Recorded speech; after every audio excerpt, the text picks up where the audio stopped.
What's the millennial question? Apparently, millennials as a generation, which is a group of people who were born approximately 1984 and after, are tough to manage. And they're accused of being entitled and narcissistic and self-interested, unfocused, lazy. But entitled is the big one. And because they confound leadership so much, what's happening is leaders are asking the millennials, what do you want? And millennials are saying, we want to work in a place with purpose, love that. We want to make an impact, you know, whatever that means. We want free food and beanbags. And so somebody articulates some sort of purpose, there's lots of free food and there's beanbags, and yet for some reason, they're still not happy. And that's because they're missing, there's a missing piece. What I've learned is that I can break it down into 4 pieces, right? There are four things, 4 characteristics. One is parenting, the other one is technology, the third is impatience, and the fourth is environment. The generation that we call the millennials, too many of them grew up subject to, not my words, failed parenting strategies, you know? Where, for example, they were told that they were special all the time. They were told that they could have anything they want in life, just because they want it, right? They were told, some of them got into honors classes, not because they deserved it, but because their parents complained. And some of them got A's, not because they earned them, but because the teachers didn't want to deal with the parents. Some kids got participation medals. You got a medal for coming in last, right? Which the science we know is pretty clear, which is it devalues the medal and the reward for those who actually work hard. And it actually makes the person who comes in last feel embarrassed because they know they didn't deserve it. So it actually makes them feel worse, right? So you take this group of people and they graduate school and they get a job, and they're thrust into the real world, and in an instant, they find out they're not special, their moms can't get them a promotion, that you get nothing for coming in last, and by the way, you can't just have it because you want it, right? And in an instant, their entire self-image is shattered. And so you have an entire generation that's growing up with lower self-esteem than previous generations. The other problem, to compound it, is we're growing up in a Facebook, Instagram world. In other words, we're good at putting filters on things. We're good at showing people that life is amazing even though I'm depressed, right? And so everybody sounds tough, and everybody sounds like they got it all figured out. And the reality is there's very little toughness, and most people don't have it figured out. And so when the more senior people say, well, what should we do? They sound like, this is what you got to do. And they have no clue, right? So you have an entire generation growing up with lower self-esteem than previous generations, right? Through no fault of their own, right? They were dealt a bad hand, right? Now let's add in technology. We know that engagement with social media and our cell phones releases a chemical called dopamine. That's why when you get a text, it feels good, right? So, you know, we've all had it where you're feeling a little bit down or feeling a bit lonely, and so you send out 10 texts to 10 friends, you know, hi, hi, hi, hi, hi, because it feels good when you get a response, right?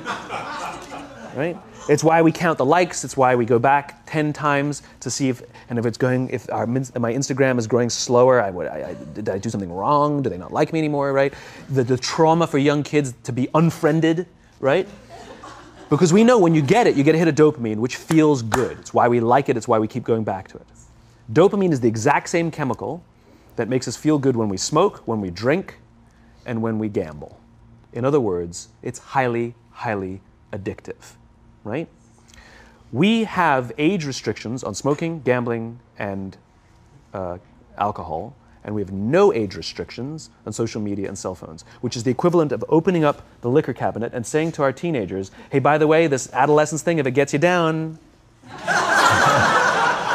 But that's basically what's happening. That's basically what's happening, right? That's basically what happened. You have an entire generation that has access to an addictive, numbing chemical called dopamine through social media and cell phones as they're going through the high stress of adolescence. Why is this important? Almost every alcoholic discovered alcohol when they were teenagers. When we're very, very young, the only approval we need is the approval of our parents.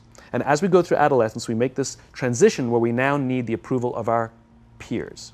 Very frustrating for our parents, very important for us. It allows us to acculturate outside of our immediate families into the broader tribe, right? It's a highly, highly stressful and anxious period of our lives, and we're supposed to learn to rely on our friends. Some people, quite by accident, discover alcohol and numbing effects of dopamine to help them cope with the stresses and anxieties of adolescence. Unfortunately, that becomes hardwired in their brains, and for the rest of their lives, when they suffer significant stress, they will not turn to a person, they will turn to the bottle. Social stress, financial stress, career stress, that's pretty much the primary reasons why an alcoholic drinks, right? What's happening is, because we're allowing unfettered access to these dopamine-producing devices and media, basically it's becoming hardwired, and what we're seeing is, as they grow older, too many kids don't know how to form deep, meaningful relationships. Their words, not mine. They will admit that many of their friendships are superficial. They will admit that their friends, that they don't count on their friends, they don't rely on their friends, they have fun with their friends, but they also know that their friends will cancel on them as something better comes along. Deep, meaningful relationships are not there because they never practice the skill set, and worse, they don't have the coping mechanisms to deal with stress. So when significant stress starts to show up in their lives, they're not turning to a person, they're turning to a device, they're turning to social media, they're turning to these things which offer temporary relief. We know, the science is clear, we know that people who spend more time on Facebook suffer higher rates of depression than people who spend less time on Facebook, right?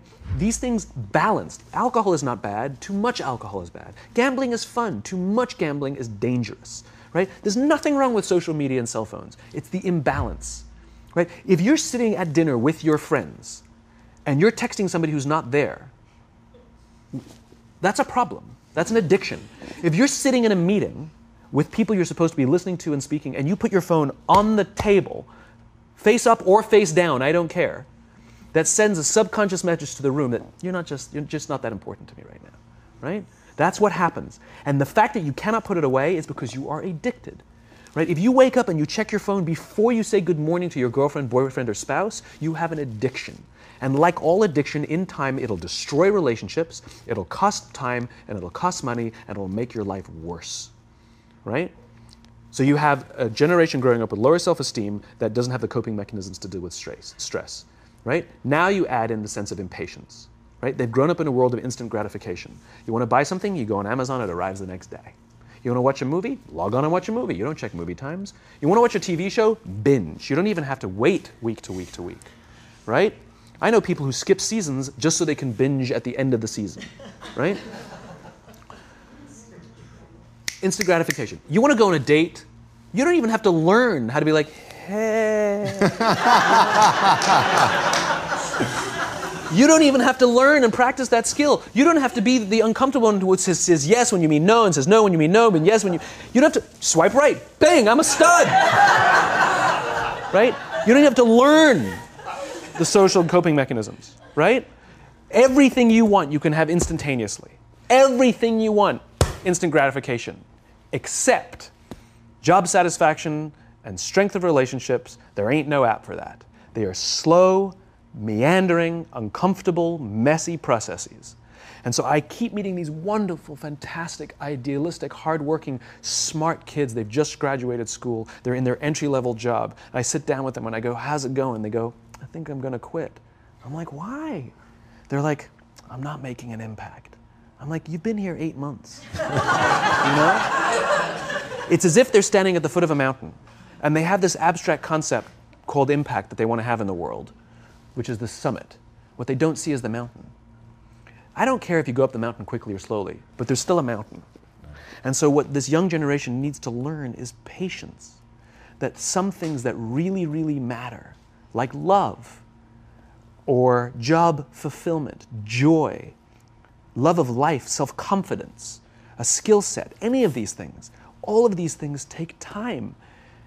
Sometimes you can expedite pieces of it, but the overall journey is arduous and long and difficult. And if you don't ask for help and learn that skill set, you will fall off the mountain, or you will, the worst case scenario, and we're already seeing it, the worst case scenario is we're seeing an increase in suicide rates, we're seeing an increase in this generation, we're seeing an increase in accidental deaths due to drug overdoses, we're seeing more and more kids drop out of school or take leaves of absence due to depression, unheard of.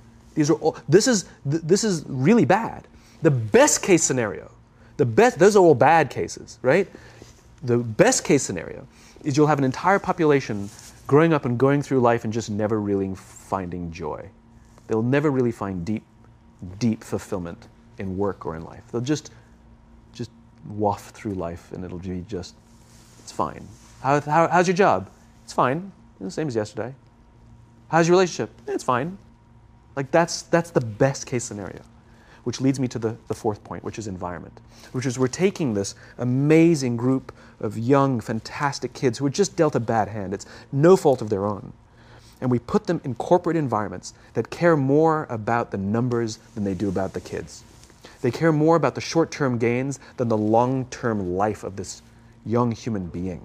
We care more about the year than the lifetime, right? And so we are putting them in corporate environments that aren't helping them build their confidence, that aren't helping them learn the skills of cooperation, that aren't helping them overcome the challenges of a digital world and finding more balance, that isn't helping them overcome the need to have instant gratification and teach them the joys and impact and the fulfillment you get from working hard on something for a long time that cannot be done in a month or even in a year. And so we're thrusting to them in corporate environments, and the worst part about it is they think it's them. They blame themselves. They think it's them who can't deal. And so it makes it all worse. It's not. I'm here to tell them it's not them. It's the corporations, it's the corporate environments, it's the total lack of good leadership in our world today that is making them feel the way they do. They were dealt a bad hand, and I hate to say it, but it's the company's responsibility. Sucks to be you, like we have no choice, right? This is what we got, and I wish that society and their parents did a better job. They didn't. So we're getting them in our companies, and we now have to pick up the slack. We have to work extra hard to figure out the ways that we build their confidence. We have to work extra hard to find ways to teach them the social skills that they're missing out on. There should be no cell phones in conference rooms. None. Zero. And I don't mean the kind of like sitting outside waiting to text. I mean like when you're sitting and waiting for a meeting to start, this is what we all do. We all sit here and wait for the meeting to start. Meeting starting? Okay. And we start the meeting. No, that's not how relationships are formed. Remember we talked about it's the little things? Relationships are formed this way. We're waiting for a meeting to start and we go, how's your dad? I heard he was in the hospital. Oh, he's really good. Thanks for asking. He's actually at home now. Oh, I'm really glad. That was really amazing. I know, it was really scary for a while. That's how you form relationships. Hey, did you ever get that report done? Oh my God, no, I didn't. I'll help you out. Can I help you out with that? Really? That's how trust forms. Trust doesn't form at an event in a day. Even bad times don't form trust immediately. It's the slow, steady consistency. And we have to create mechanisms where we allow for those little innocuous interactions to happen. But when we allow cell phones in conference rooms, we just, okay, have the meeting. And then my favorite is like when there's a cell phone there and you go like this, you go. It rings and you go. I'm not going to answer that. Like, Mr. Magnanimous, you know? When you're out for dinner with your friends, like, I do this with my friends. When we're going out for dinner and we're leaving together, we'll leave our cell phones at home. Who are we calling? Maybe one of us will bring a phone in case we need to call an Uber or take a picture of our meal. That's what I was saying, come on. I'm an idealist, but I'm not insane. You know? Not a heathen. I mean, it looked really good. We'll take one phone. And so it's like an alcoholic. The reason you take the alcohol out of the house is because we cannot trust our willpower. We're just not strong enough. But when you remove the temptation, it actually makes it a lot easier. And so when you just say, don't check your phone, people literally will go like this. And somebody will go to the bathroom, and what's the first thing we do? Grab the phone. Because I wouldn't want to look around the restaurant for a minute and a half, you know? But if you don't have the phone, you just kind of enjoy the world. And that's where ideas happen. The constant engagement is not where you have innovation and ideas. Ideas happen when our minds wander and we go, and you see something, I bet they could do that. That's called innovation, right? But we're taking away all those little moments, right? You should not, and none of us should charge our phones by our beds. We should be charging our phones in the living rooms, right? Remove the temptation. You wake up in the middle of the night because you can't sleep, you won't check your phone, which makes it worse. But if it's in the living room, it's relaxed, it's fine. But it's my alarm clock. buy an alarm clock. They cost $8, right? I'll buy you an alarm.